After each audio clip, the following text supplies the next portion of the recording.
आज हम चाणक्यपुरी में अपने स्टोर रूम में खड़े हैं, जहां हमारे पास 1 लाख सैनिटरी नैपकिन्स हैं। ये हमारे स्टोर रूम में जब भी हमें यहाँ से सैनिटरी नैपकिन्स एरियाज में भेजने होते हैं तो हम यहाँ से सैनिटरी नैपकिन पिकअप करने आए हैं। आज रोज की तरह मैं सैनिटरी नैपकिन के अपने पैकेट्स पिकअप करने आई हूँ। सैनिटरी नैपकिन्स मैं एरिया में लेकर जाऊंगी, अपनी ड्राइव, अपनी मुहिम को वैसे ही चालू करूंगी। क्या कमी रह जाती है इस तरह की ड्राइव्स में कि आप लोगों को आप लोगों को ये नहीं समझा पाते हैं कि आपको ये कंटिन्यू रखना है।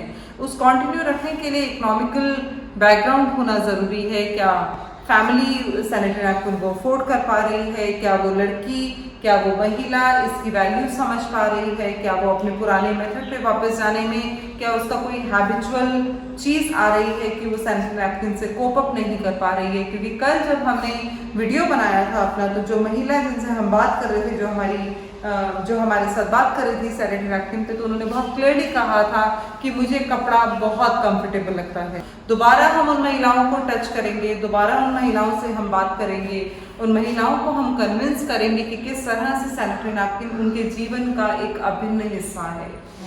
ऐसे कौन कौन से और मुद्दे हैं जो महिलाओं को इस सैनिटरी नैपकिन के इस्तेमाल के बाद और पहले शुरू होते हैं। वो सारे कहीं ना कहीं गाइडिंग इश्यूज हैं लोगों के, कहीं ना कहीं पर्सनल हाइजीन इशू है, कहीं ना कहीं महिलाओं की अपब्रिंगिंग में इशू होता है कि उनको अपने घर से जो चीज़ें समझ में आती हैं उसको वो पूरी ज़िंदगी कैरी फॉरवर्ड करना चाहती हैं।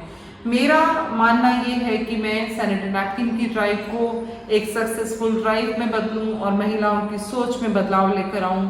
बहुत सारी NGOs ने, बहुत सारे लोगों ने, पैडमैन जैसी मूवी ने लोगों की सोच को चेंज किया है, आदमियों के सोचने के तरीके को चेंज किया है, और बहुत सारे आदमियों ने हमें हिंदुस्तान में और विश्व में इंस्पायर किया है when it comes to women hygiene and menstrual hygiene. तो इस ड्राइव को और इस पर्पस को ध्यान में रखते हुए म्युनिसिपल कॉर्पोरेशन के थ्रू आज हम कुछ सामान इसमें से भेजेंगे जो उनके आगे वो झुग्गियों की महिलाओं को, उनके पार्षद, उनके काउंसलर्स झुग्गियों की महिलाओं को देंगे। तो इस ड्राइव को मैं यहाँ पर इसकी ओपनिंग में ये जो मैंने आपको कहा है, इसको हम आने वाले एपिसोड्स में आपको बताएंगे कि हम इसमें हमारे क्या क्या स्टेप्स हैं। हमारा हर एपिसोड आपको एनकरेज करेगा, हमारा हर एपिसोड आपको बताएगा कि महिलाओं के लिए आपका कंसर्न सिर्फ सैनिटरी नैपकिन बांटना नहीं है, उससे बहुत ज़्यादा, उससे बहुत आगे, और एक ऐसी सोच जो महिला के दिमाग में घर कर जाए कि क्यों नहीं ये होना चाहिए। तो आप सैनिटरी नैपकिन क्यों नहीं इस्तेमाल करते? इसका पैसा ज़्यादा लगता है या क्या दिक्कत है? कभी इस्तेमाल नहीं किया? हम जानते ही नहीं है। ये जानते नहीं है तो क्या करें? नहीं जानते हैं। सूती कपड़ा जब इस्तेमाल करते हैं उसको धोते हैं, सुखाते हैं, फिर दोबारा इस्तेमाल करते हैं। नहीं, फेंक देते हैं, दूसरा ले लेते। अच्छा, उसके बाद दूसरा ले लेते हैं। तो वो आपको ठीक लगता है? आपको कभी ऐसा नहीं लगता इससे कोई बीमारी होती है या क्या ये ठीक है या नहीं है? किसी ने कभी कुछ बताया नहीं होगा दीदी? हम लोग तो यही है कि सूती कपड़े ले लेते हैं। कभी कुछ तकलीफ होती हो तो डॉक्टर को दिखा लेते हैं। क्या तकलीफ होती है? ऐसी कोई तकलीफ आपने कभी नोटिस कभी की है? खुजली उजली हो जाती है, कभी दर्द होता है तो डॉक्टर को दिखा लेते हैं। तो ये हम आपके लिए सैनिटरी नैपकिन लेकर आए हैं। जितनी भी महिलाएं हैं सबको देंगे। मैं गाड़ी से और मंगाती हूँ, लेकिन ये अभी आप रखिए, आप इसको इस्तेमाल कीजिए और हम दोबारा आएंगे। अगर आपको इस्तेमाल अच्छा लगेगा तो हम आपको और देकर जाएंगे, और आपसे इसका कोई पैसा नहीं लेंगे, ठीक है?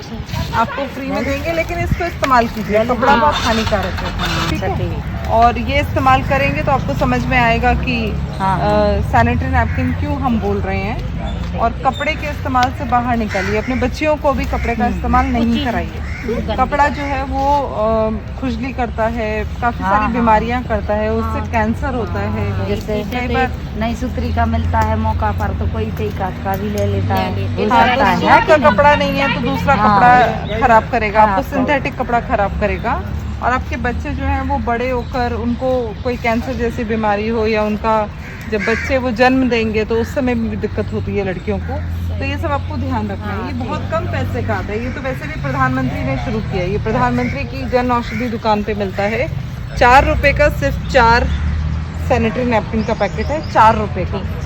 तो कपड़ा तो नहीं इस्तेमाल कीजिए, आपसे रिक्वेस्ट है। हाँ, सब लोगों को अभी हम पैकेट दे रहे हैं, आपको इस्तेमाल कीजिए, हम दोबारा आपके पास आएंगे। हर दिन की तरह आज का भी दिन हमने महिलाओं के साथ बिताया, छोटी बच्चियों के साथ बिताया, और कहीं ना कहीं जो समझ में आता है वो ये समझ में आता है कि महिलाएं हर तरह की चेंज को अडॉप्ट करने के लिए तैयार हैं, लेकिन मानसिकता बदलना ज़रूरी है।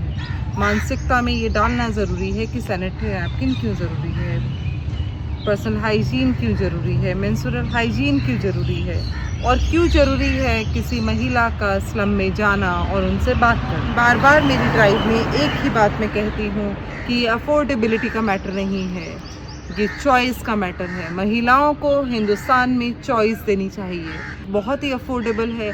आज हमने स्लम में प्रधानमंत्री का 4 रुपये का जन औषधि केंद्र से लिया हुआ 4 सैनिटरी नैपकिन का पैकेट बेचा, जो हिंदुस्तान में सबसे सस्ता सैनिटरी नैपकिन है, और इसी मंशा से शुरू किया गया है कि हर महिला पर्सनल हाइजीन, स्वच्छ भारत, इस पे काम करे और अपनी ज़रूरतों को पूरा करे। मेरी मुहिम इसी तरह जारी रहेगी। हम रोज़ एक नए एरिया में जाएंगे, महिलाओं से बात करेंगे, मिलेंगे, उनकी मूवमेंट को ट्रैक करेंगे, उनकी प्रॉब्लम समझेंगे, और जब हम उनको सैनिटरी नैपकिन दे देंगे तब हम उनसे दोबारा जाकर पूछेंगे कि वो क्यों इस्तेमाल नहीं करना चाहती हैं, और अगर वो इस्तेमाल कर रही हैं तो उसमें क्या क्या उनको फ़ायदे हुए हैं। Signing off from Tina Talks, this is Tina Sharma. See you again with a very positive, a new story with a new day. Thank you very much.